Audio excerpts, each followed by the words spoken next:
Здравейте на всички!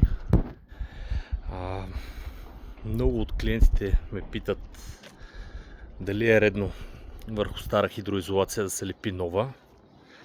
Винаги съм ги съветвал да махат старата хидроизолация.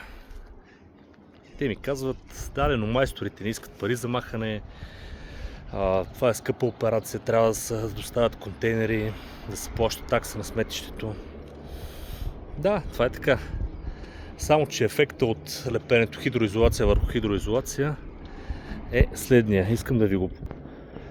В момента сме на един жилищен блок в град Плевен.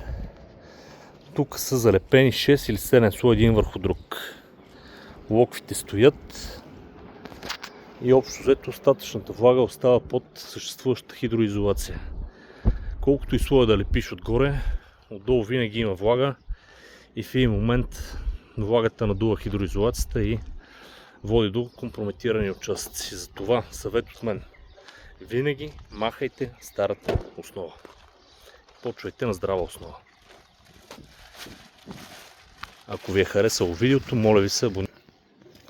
До скоро!